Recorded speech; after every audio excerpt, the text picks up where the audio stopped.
Hi, welcome to the President. This is an introduction because this is such a huge subject that I've had to break it down into a number of different topics. But once we've got all the way through them, you'll be in a position to answer these questions. Now, these are all the short questions. They're very short mechanical questions, really. They ask you about the executive office. They ask you about cabinet and various other, and the vice president there. Choices of the Supreme Court, cabinet again. The power of the veto, that's the president and the legislative process. The president as chief fighter. Here's the VP again. Here's executive orders. Oh, I think we do a question on those. I love those. You'll like them as well. How much influence does the president have in the legislative process again? And again, we're back on the veto. So we're looking at specific elements within the executive. We're looking at the relationship between the executive and the Supreme Court in a very basic way, and a relationship between the president and Congress, again, in a very, very basic way. Now, all of those themes are explored in much more detail here. You'll notice that really, when these questions are coming, they're asking one of two possible questions. They're either going to ask about foreign policy, or they're going to ask about how much power does the president have. In order to become president, you need to promise the sun, the moon, and the stars. But when the president gets in there, generally speaking, he finds that he doesn't have much power at all. Now, in all of these, what they're asking is, how does the president relate to the other branches of Congress? Normally, sorry, not other branches of American government. Normally Congress, but also the judiciary, because there is a major check on the president's power. So this is all about what we might generally sum up as being the impossible job. Presidents are inevitably disappointed and no more or less disappointed than their supporters normally. Anyway, I'm getting off topic. Let's look at the main issue. So here we are, and we're looking at the general introduction. So these are the things you need to know about. Now, it goes without saying that you need to know about the president, but you also know about the vice president. The vice president has a very specific role. I've got a whole presentation on him.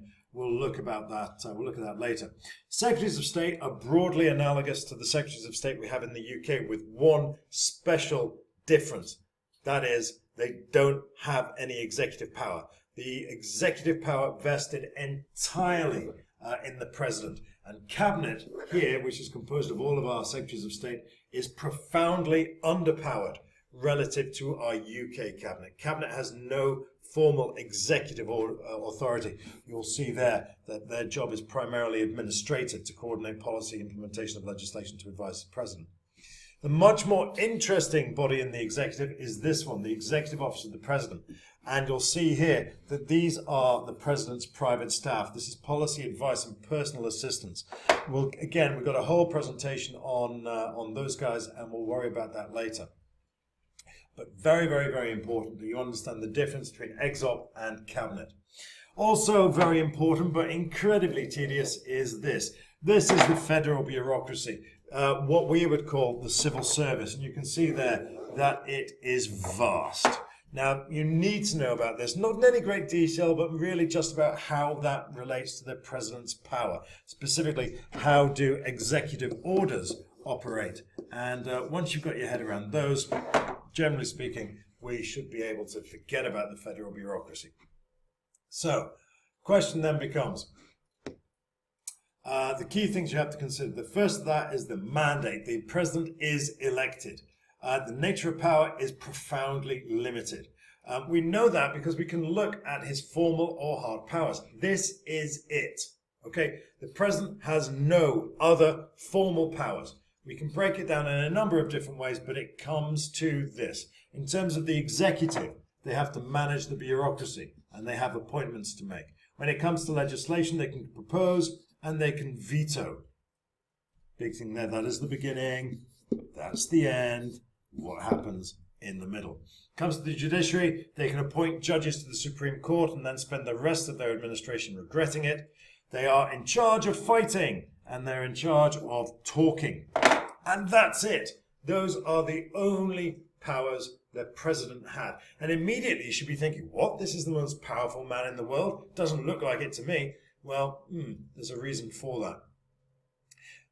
If that wasn't sort of depressing enough for a president, we then find that each of those powers has a specific check. Now, this is the idea of checks and balances that we've already touched upon, And, well, I'm not going to bother reading this for you. You can read it yourselves.